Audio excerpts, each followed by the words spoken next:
All right, hello everyone. So today we're gonna take a look at how different type of paints works with the support. So we have watercolor, acrylic, and oil. So we're gonna take a look at these three most common types of paint, and we're gonna see how they react with the paper that we have. All right, so ideally, acrylic and oil is usually painted on the canvas, but since I don't have a canvas at this moment, I'm just gonna use this paper, which is multimedia paper. So this is very capable type of paper. It's kind of it has a nice weight to it, and also it has the texture in it, so it'll be very ideal to create this binding with the paint and the support, which is the drawing surface right here. So let's take a look at watercolor first. So this is watercolor. So watercolor, obviously, it is a water soluble. So to thin down the paint, we're gonna have to use a water. And I'm gonna give myself a nice palette. And yeah, before we get into the painting, I like to do a little bit of under sketching. So what should we draw? I'm just gonna draw a face. I'm gonna use very light stroke. I don't want to show my pencil stroke. So very lightly. On camera, you guys can't see. There, something like that. Can you guys see? That's better. All right, so you're gonna play around the watercolor. So let's start with. So I mentioned last lecture that watercolor we cannot paint over the to make a correction, so we have to build our layer from the lighter color to the darker color. So first thing first, I like to use this color. It's kind of a skin tone color. Actually, I'm gonna go with the brighter yellow. And it's brand new that I just picked up from the Hobby Lobby. It's been a while since I painted, so I don't find anything in my apartment. Okay, brush. You can literally use any kind of a brush, but they sell it like a watercolor brush or oil paint brush. But what I found is that they just pretty much work, same. So I'm gonna dip it in the water because just the paint like this is kind of a too thick. So I'm gonna dilute it a little bit and start painting. I think I mentioned that I'm not the best watercolor painter. And it is not my favorite. My least favorite, actually. Just gonna start painting here and there.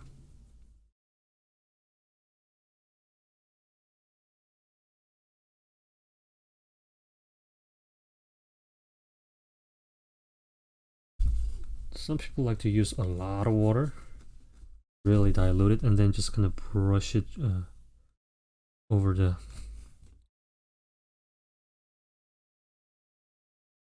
See how thin the I see how thin the color is. It's not very intense. I mean, I could make it a little intense like this, but it is much harder to achieve. Sometimes I just like to straighten water on this, just kind of blend everything.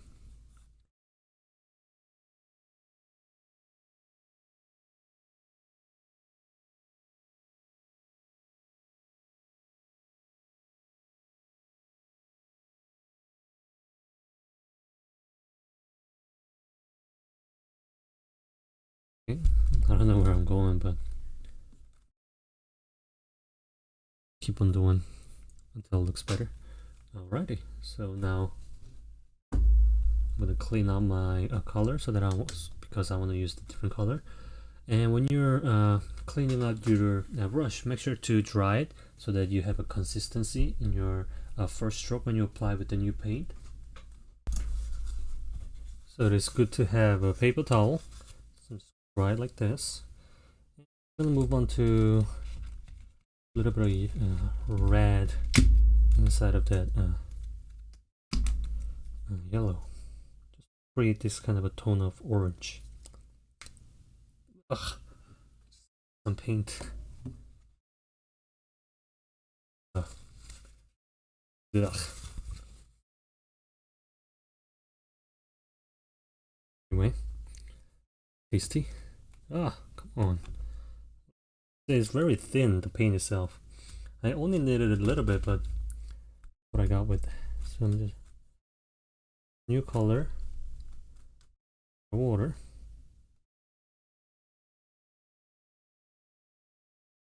So the watercolor, one of the good thing about it, it mixes very well.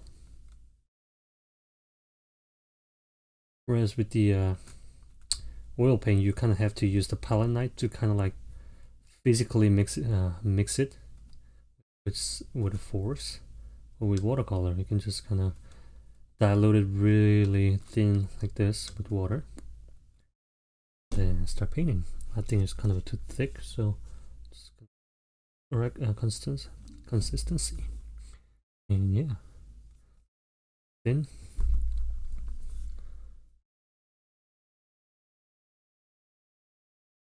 Not looking good.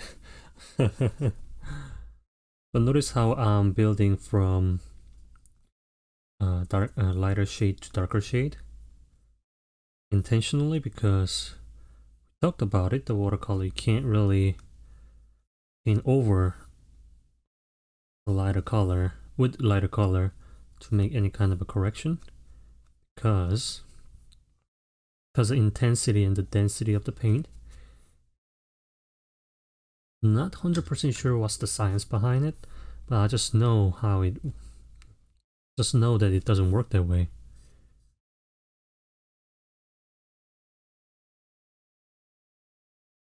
Trying to look like a little bit, I'll say.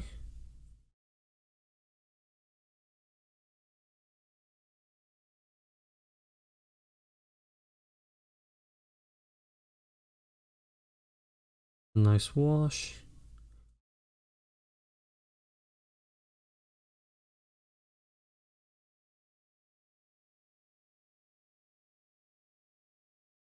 Now I'm gonna go with the red, color red. I'm gonna apply it really thin. Oh no!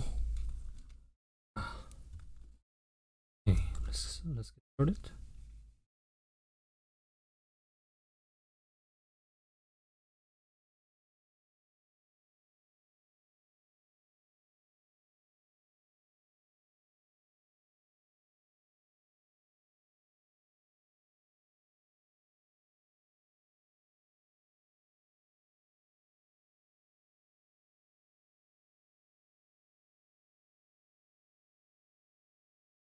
A lot of water here. Keep it on. Notice even though I'm using watercolor, I'm painting like, I'm treating it like a acrylic oil paint, because that is something that I'm more used to. You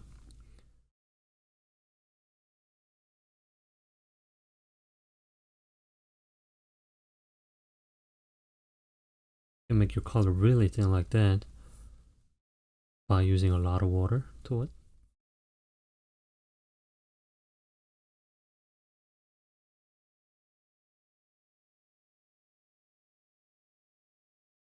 And that is.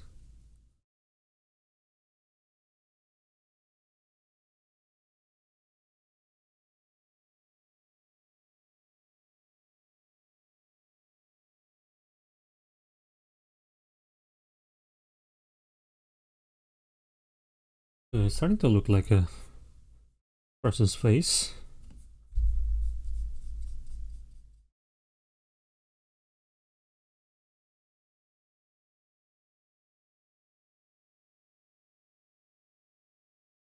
Darker color. I'll go with darker red. Just careful that I don't eat paint again.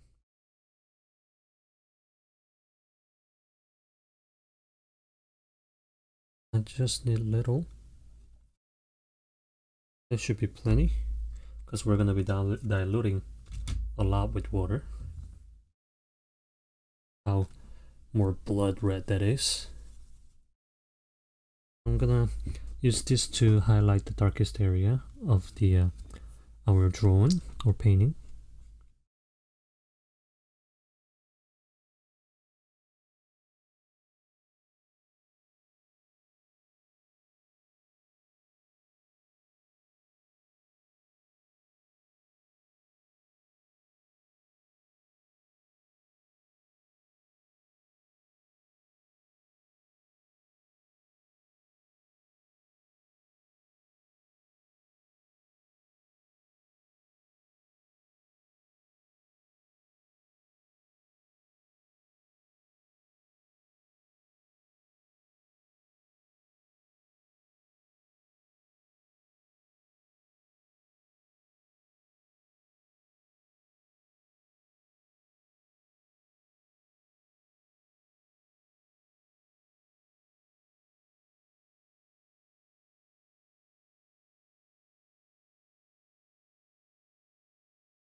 Alrighty, so it's looking good.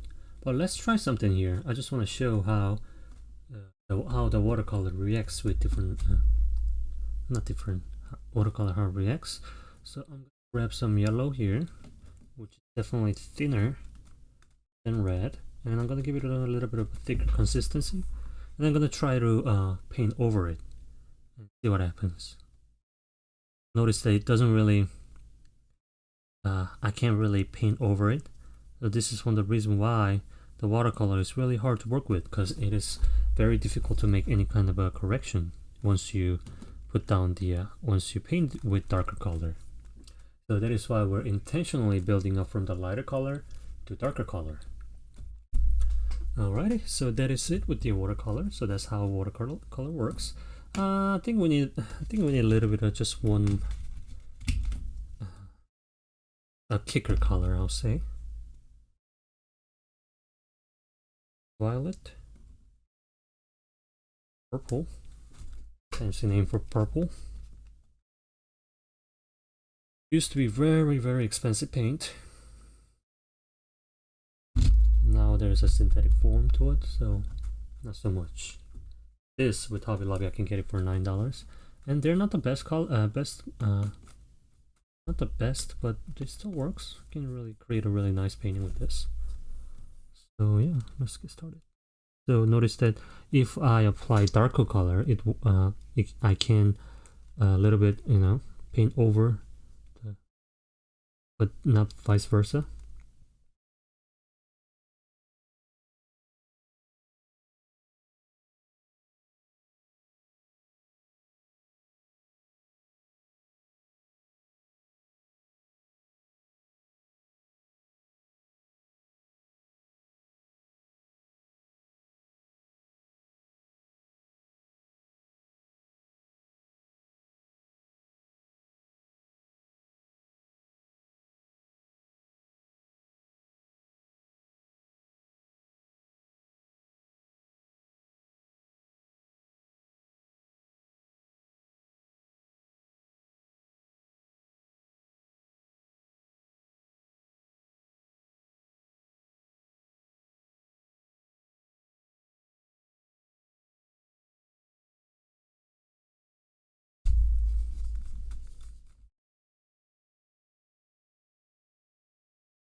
If I just apply the water, I can really blend in the color right next to each other.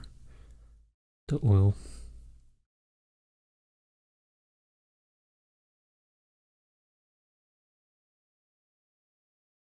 Alright, that's looking good. Not too bad.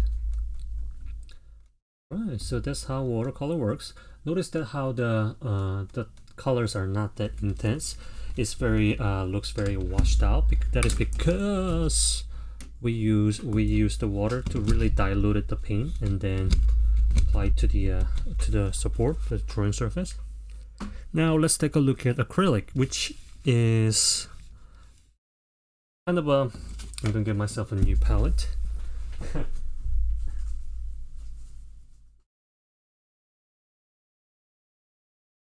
Okay, which is kind of a similar. Here's the properties of both oil and what's it called? Oil and the watercolor. So acrylic, we talked about it. Oh, notice how the wrinkly the paper gets. I'm not sure you guys can see, but with watercolor, the paper, see that, gets kind of wrinkly like that. So that is one of the reasons why I don't like the watercolor as well. But enough of the negative things about watercolor. But let's talk about acrylic. So acrylic is water soluble when it's wet, so we can dilute it with the water and then apply it just like the watercolor. But if when it dries, it becomes water soluble, and the paint itself is more paste-like and it's thicker. You can really like kind of carve into your canvas, and it's not gonna wrinkle the paper too much if we don't use too much water, and it's just generally much easier to work with. So if you're just gonna start painting, I really strongly suggest that you work with acrylic first and then move on to different mediums and then watercolor, of course. Watercolor, there's certain, it's not most popular, I think. I'll go with the, so unlike the watercolor, acrylic paint, you can easily paint over and then make a correction. So there's one of the biggest advantage of acrylic and oil color. So let me demonstrate that. So I'm gonna paint something really abstract this time.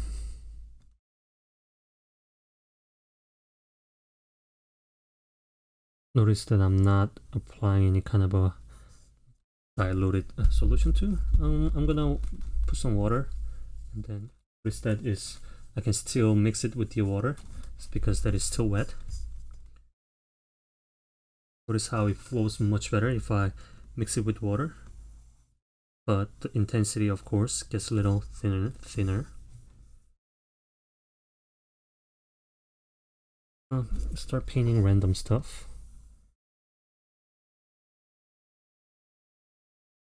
This kind of a texture that you get, it's really hard to get. I mean, you can get with the watercolor, but it's not commonly done with watercolor. This is more exclusive to oil painting and acrylic. I don't know why. I guess I could do this with watercolor, but a lot of times when you're using watercolor, you try to really maximize the advantage of the medium, which tends to create this kind of a really washed out, really soft and translucent color. So if you want to create this kind of effect, might as well just use acrylic or oil paint now. Alright, so I just kind of created this kind of a different brush marks, different brush strokes. I'm gonna let it dry a little bit. This time I'm gonna use yellow, and I'm gonna see how the difference between the watercolor and acrylic. Hit the paint again. I think it's ridiculous.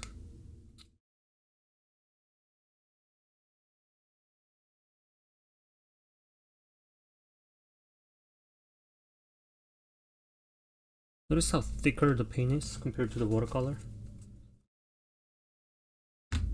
I can have so much better control, so much more control with the acrylic paint.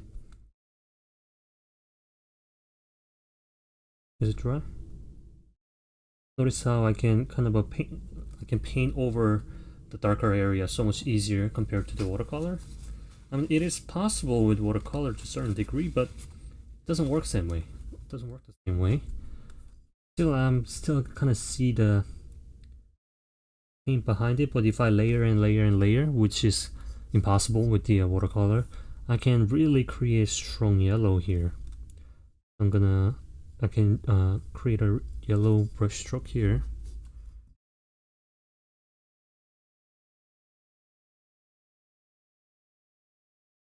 This is really light yellow, so I think that's why it's kind of hard to paint over the surface, but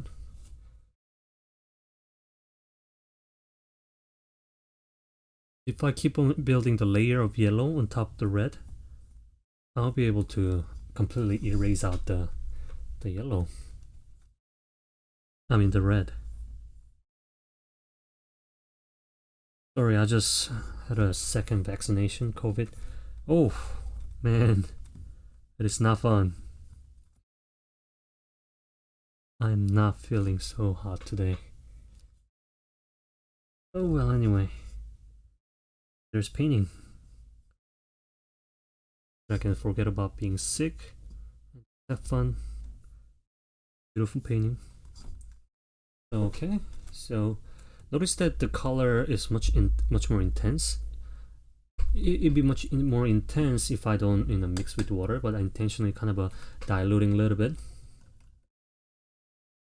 Let's get to something orange.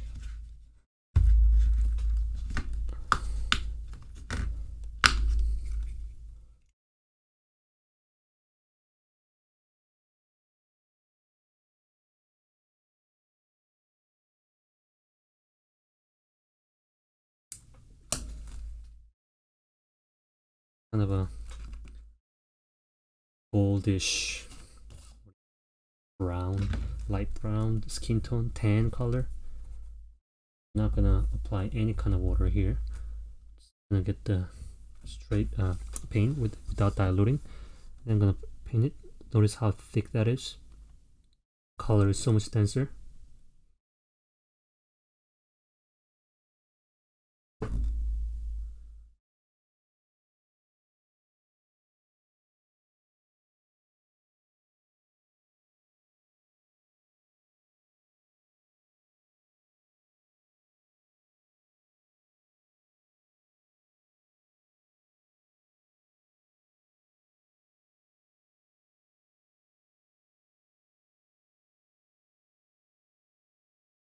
So with acrylic paint and oil paint, technical impasto is possible. Possible. That means is that really thick layer of paint is applied to the surface like this, and kind of create this kind of a three-dimensionality that this leftover, this little bump of the paint is possible. So if you take a look at different kind of oil paint, if you take it, if you look at it from the side, you will see all this kind of a little bit of a texture, and then this little bit of bump here and there. That is because with the oil paint, this kind of a technique is possible, and I think it really gives another dimensionality to the painting.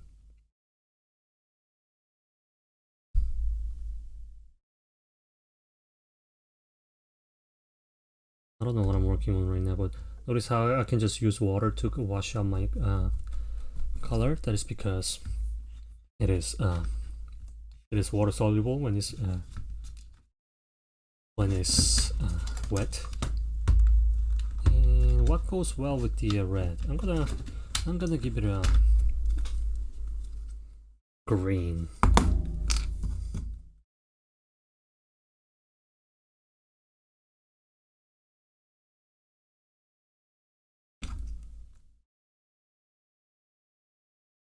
Then I'm gonna take the green and really carve into the strong surface.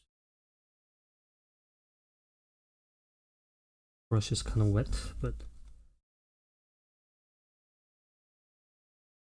using the complementary color.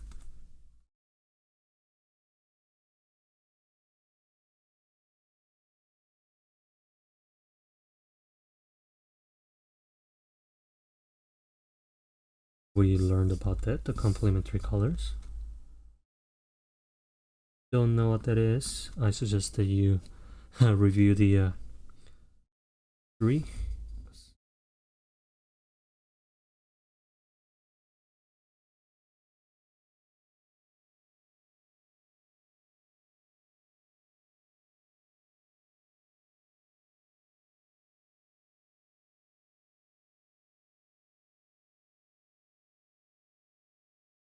Alright, it's looking good.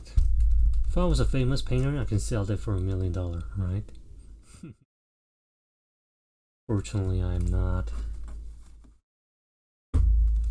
Let's grab a violet if we have one.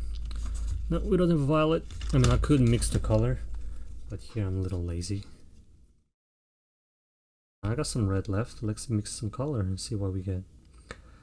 This is blue, so if I mix with the dark red like that, I'm gonna get a brown instead of purple.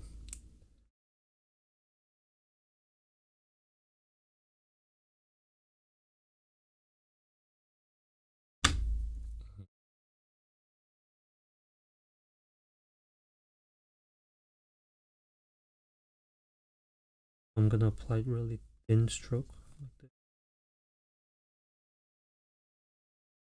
Gap of these different colors.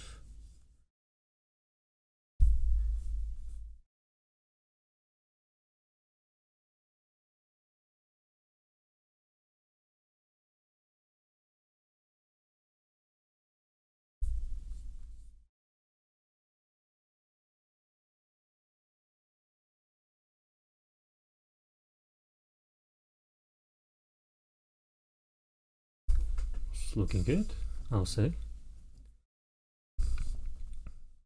It's a nice painting. I'm gonna call it Injustice.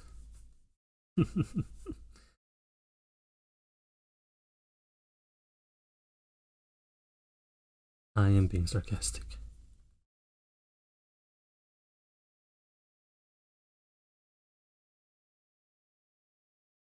That's how the not watercolor, acrylic works. So it's so much easier to work with. So if I just wanna paint over it with white, enough layer, I'll be able to achieve it. And notice that how it's drying so fast. When we talk about the oil paint, we're gonna see how slow it dries. So that is one of the advantage and disadvantage.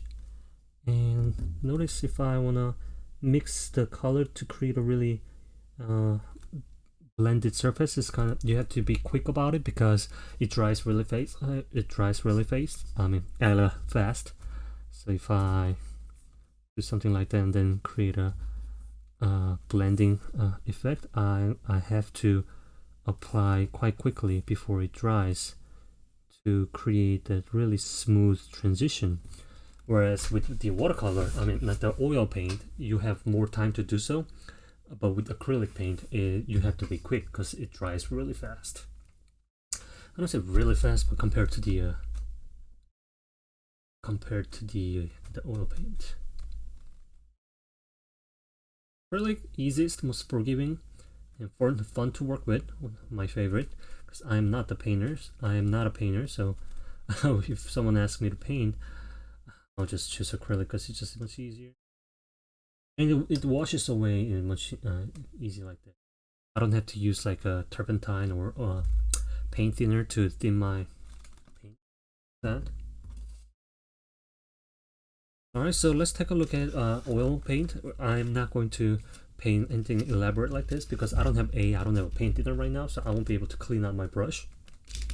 But I'm going to show you the how the oil paint works on the surface of the paper here, drawing surface. So some of the techniques that some people use is directly. Oh, it's got some oil in it. Ugh, come on, that's a lot of oil. Directly apply the paint in it. Look at how thin that is. Wasn't mixed well. Well, anyway, see how vibrant the color is compared to this and that. We'll paint one of the strongest advantage of it is the vibrant and intensity of the paint is nothing like it. It stays that vibrant for a very long time. Oh, so I'm gonna try to wash my brush with water, but notice that it doesn't work because this is oil paint. But I need to get like a line or oil thinner. Sometimes I just use like a vegetable oil. I mean, it works.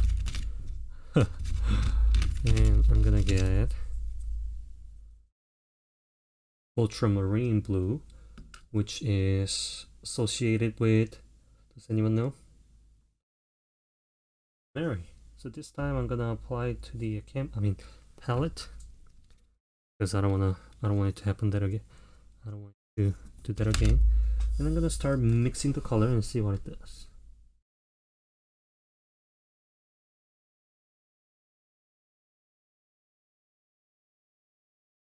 This is how smooth kind of a transition that I can create with this watercolor.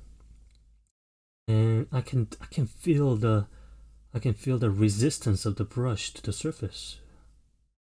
Yeah, see? I can really feel that resistance.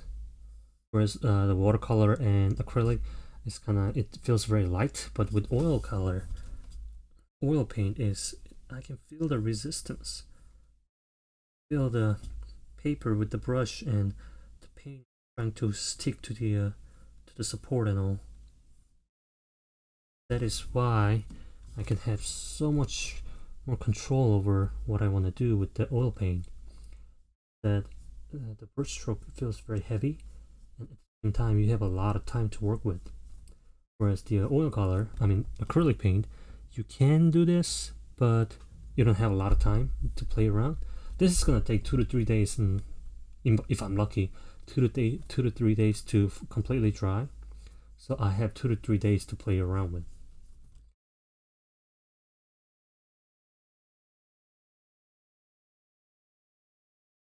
What I love about the oil paint is that I'm really painting to the surface. Oh no, I can't wash that. So I'm just going.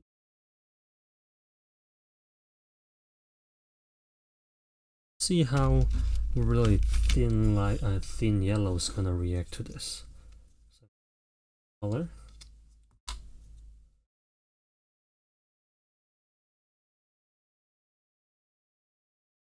See that oil again? I don't like that. What you get with the $10 oil paint set. Apply to the. Notice how thick that is. I can almost paint over the darker surface with one stroke. So that is power of oil paint. It's the density, the thickness of the paint is just unbelievable. Really, if I keep on doing this, I really mix in the color together. Means that I have much better control.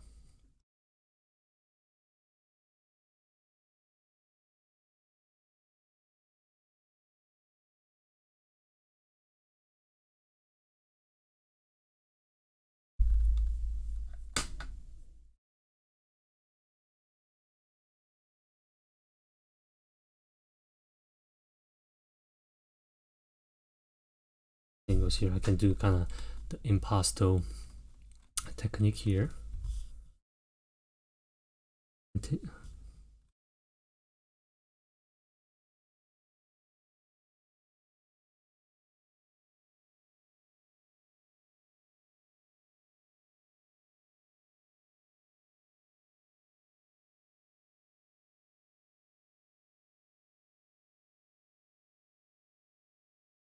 There's the difference of the each time I kind of blend it with the color, it's that the color starts to fuse together just by applying pressure without any kind of a dilutant or solvent.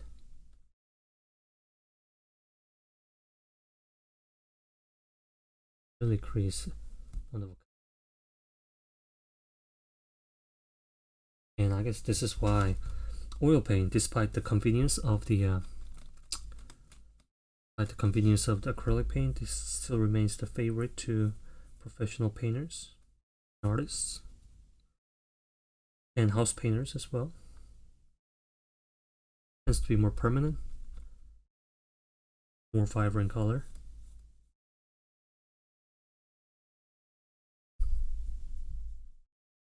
And if you're trying to paint something and then create a protective layer over it, oil paint is the way to go. Alright, this is, if I was a famous painter, I could sell this for $1 million.